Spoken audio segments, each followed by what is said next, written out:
even sit at the moment. Heard you were ambushed by outlaws. You heard right. Those bastards did a job on me. And I got out luckier than most. Almost all the others were killed, including my page and my surgeon. So there is no one here to heal me, and I will have to inform poor Albert's father that his son died in my service. I hope your health will soon be restored, sir. We shall see. But now, you tell me what happened here in Herrgottsnamen. Why did my chamberlain try to hang you, Lord Capon?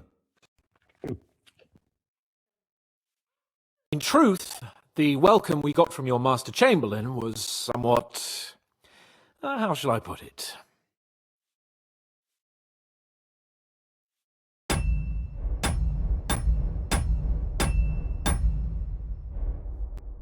Your Chamberlain's welcome was appropriate enough, considering our appearance, the situation in your domain, and your orders, sir.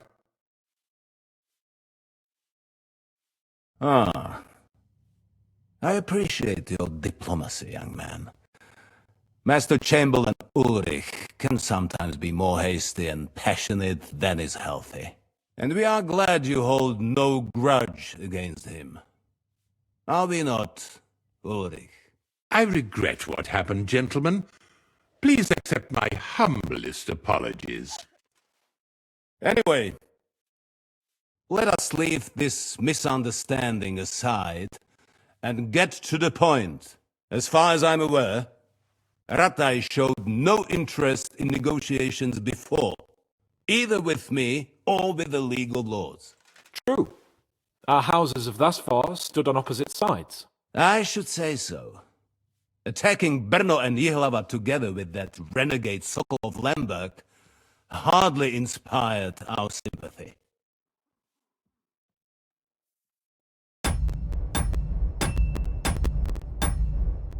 Now we can all point the finger. Your League of Lords, on the other hand, abducted the king. Although I don't doubt you had your reasons, just as Sir Hanush did. We certainly had. The main one being that your Wenzel is an irresponsible drunkard and idler who is hurting the Empire by his inactivity. But let us leave that aside. Tell me, what does Sir Hanush have on his mind? I am all ears. Unfortunately, during the ambush, we lost the letter we were carrying, so you'll have to make do with my word of mouth. All right. Go ahead and speak. In brief, Sir Hanush, Sir Radzig, and other lords take the view that the situation has got out of control, and that's of no benefit to anyone in Bohemia, neither Wenceslas's supporters or the League of Lords. King Sigismund's actions will not lead to instilling greater order than under King Wenceslas. Quite the contrary. Let us say that maybe. What arises from it? Sir Hanush and the other lords on our side are interested in knowing what the stance of the League of Lords is at this moment, and whether they haven't perhaps reevaluated some things. In other words, whether I might betray Sigismund.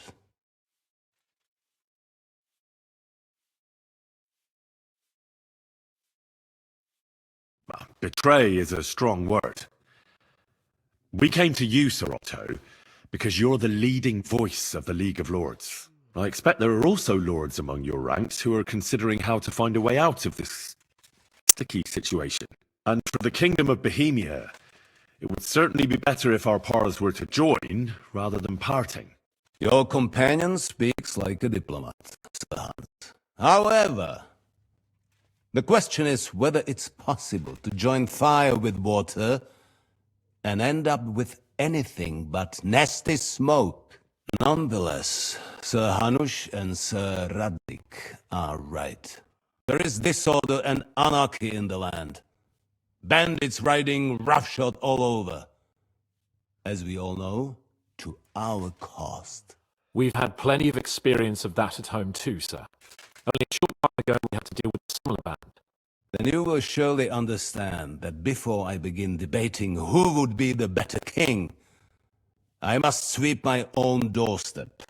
Only I'm damned if I know how to do that, since those bastards have wiped out half of my garrison, including my captain. If I may be so bold, sir, you're not the only one. We also have a score to settle with them, so Henry and I will gladly help you. Is that so? Now that is what I call the words of a knight, Sir Hans. Right now, we've got a common enemy, so we have common interests, too. So then, sir, may we be of assistance to you? Indeed you may. Perhaps in the end we may really find some common ground. I need to muster sufficient reserves to deal with those outlaws once and for all. I'm summoning my vassals here to Trotsky. And since I don't have many men left to send as messengers, I will gladly accept your help. Just say the word, sir. Where should we go?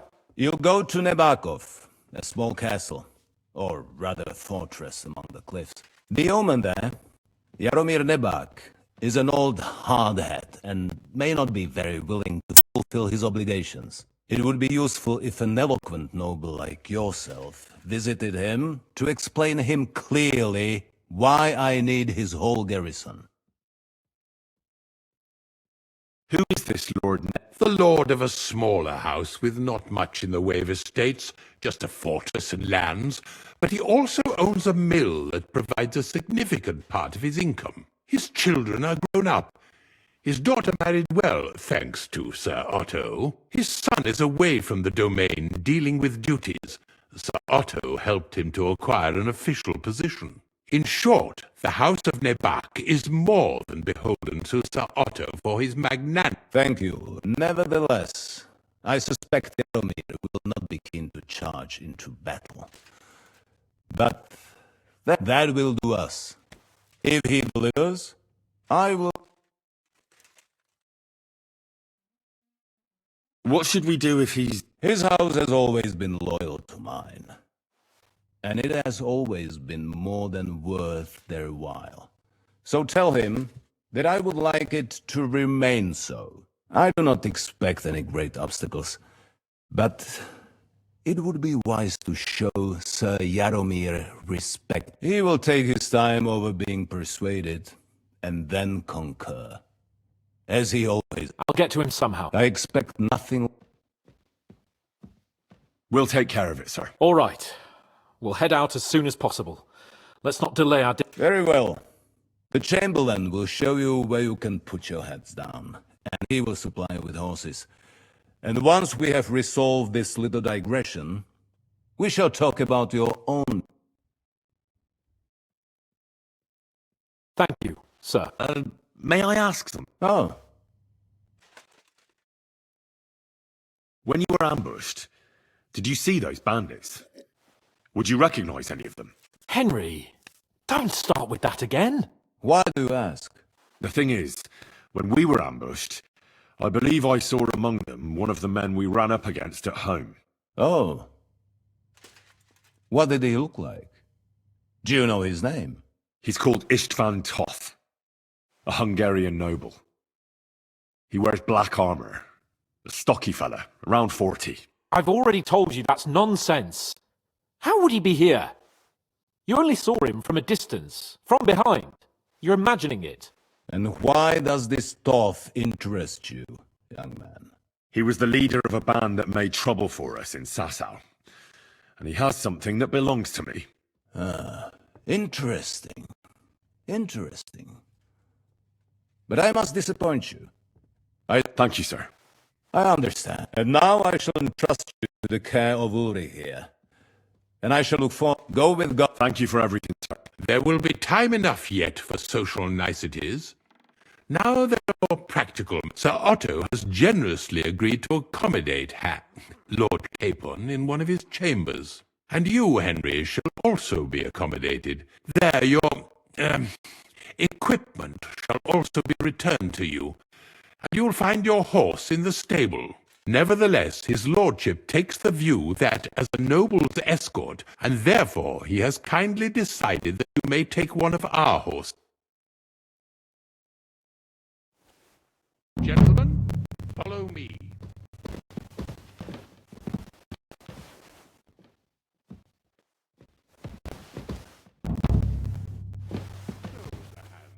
Allow me to... Hold on.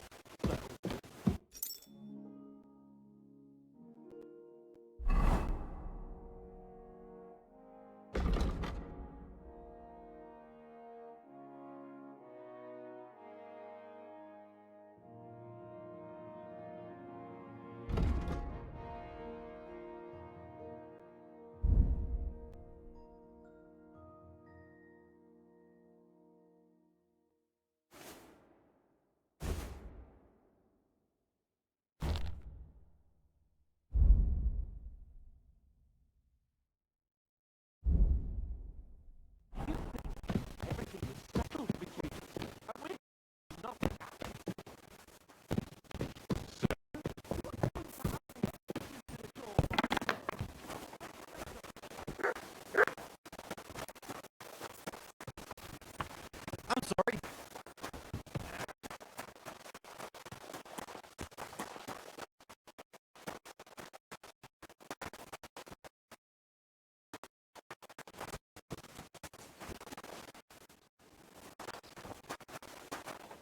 Here, Mutt.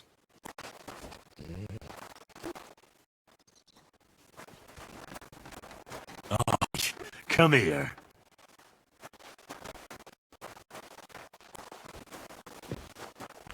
I'm sorry. I apologize.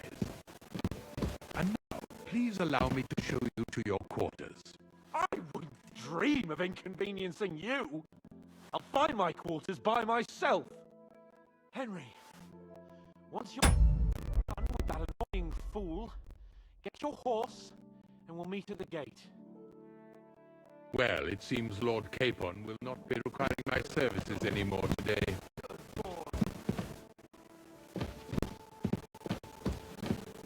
Silence is golden, eh?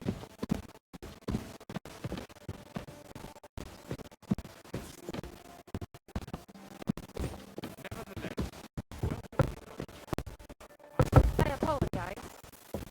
I'm sorry.